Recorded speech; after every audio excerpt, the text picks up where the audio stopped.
Hello everyone, welcome to CPE 517-WS Digital and Computer System Architecture. This is part 3 of lecture 6, page table. As what we mentioned before, so the page table is arranged like this, right? So you have a virtual address here, assuming it's 4 KB, then you need a 12 bits for page offset, and the remaining, assuming 64. So remaining 52 is used for virtual address, virtual page number, right? And then it goes to page table to get the physical page number plus this, assuming this is 4G. So it's 2 to 32. And then this is 20. Right? Because 12 plus 20 equals 2 to 32 bits. So we have 64 virtual address coming. They're gonna be partitioned into 52 plus 12. And this 52 is translated into a physical address of 20 bits. And plus this 32 bits, 12 bits, together it goes to 32 bits to index the main memory. Probably here, page, and then it can be used to serve the request, right? Well, as what we mentioned before, virtually the address is pretty continuous, right? Well, physically they are intertwined. For instance, you have this goes to here, A goes here, B goes here, C goes here, and D even goes to disk, right? That's why we need we say, okay, page aligned memory access is actually very important, right? When you do memory allocation, because if you align the memory, it's always starting from the beginning of a page, right? Beginning of the page. And then you don't have to cross pages. Some important data structures, the access does not have to cross page. Then the management and the prefetching and operating system optimizations will be better applied. Okay, page table structure is that we could have a very large page table, right? Here, you have 52 bits.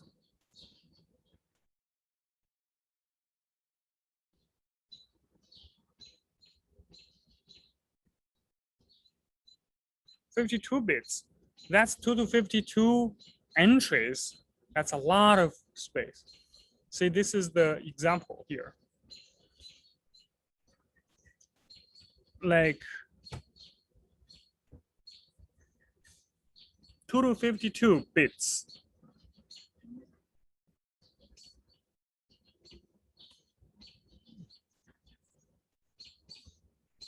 That's what?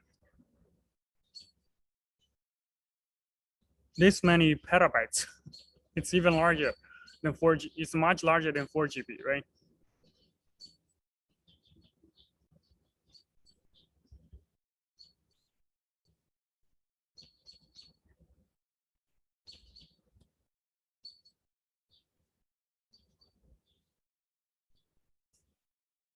You cannot even fit the page table in this RAM. So this is a problem. One-to-one mapping can be a problem. So that's why we need some smarter page table management, right? People said, okay, we can use large page, but then you're gonna have internal fragmentation. What does it mean by internal fragmentation? For instance, you have a 2 megabytes page, which very few programs can use such large page. Then what they do is they probably just use part of the page for use, while the remaining is fragment, right? So this is internal fragmentation. small pages, you're gonna have page table size issue. Like what we see here, it's 16 petabytes. So that's why people introduce multi-level paging or inverted page table. Okay. So this is a multi-level paging example. Assuming we have this virtual address coming, like in total 32 bits, right? 0x004, 02204. What we do is we partition the addresses into not a single chunk of virtual page number. We do it in one part as the first part of physical virtual page number and second part of virtual page number, and then the page offset. What we do is we use the first part, the 000, 000, 01, to search through the first level of page table. And then this one tells us that it goes to the third location, or third, sorry, L2, level 2 page table. We have a couple of page tables, and in this specific one, we're gonna use the second segment of the bits to get the translation. And then this translation plus the page offset is the physical address, right? I hope this makes sense to you. So let's do it again. You have the physical address here. You partition the virtual address here, right? And this is the hex representation. That's why you have 0001, 000, 0100, which reference to this. And then we translate hex number to binary number, right? And then the binary number is partitioned into 3 segments. Basically, the first 10 bits is for L1 page table, second 10 bits for L2 segmentation, and then it's a page offset, 12 bits. Using the first 10 bits, we go to the L1 and figure out, oh, it's the third L2 page table we should refer to. Then we go fetch the L2, fetch the specific page table of our interest in, and then in this part, we use the second, right, to do the L2 page table search. And then we find the translation here. This translation plus the page offset is the real physical address. Okay. So clearly, the size of the total becomes 2 to 10 plus 2 to 10. That is in total 2K, right? I would say. Well, if we put them together, it's 2 to 20. That's 1 mega.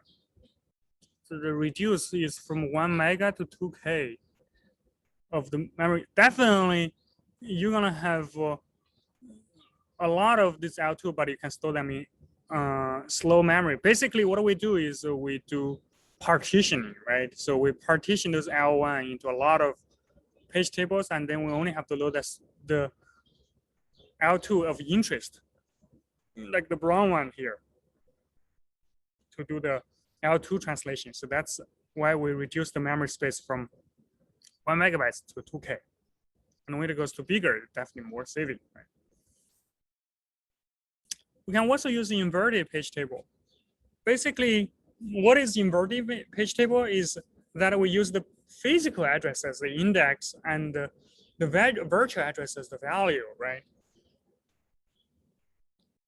It's shared by all the active processes, and the entry consists of the virtual address of the page stored in a real memory location. Decreased memory needs to be stored so that when we search, it's easier, right? For instance,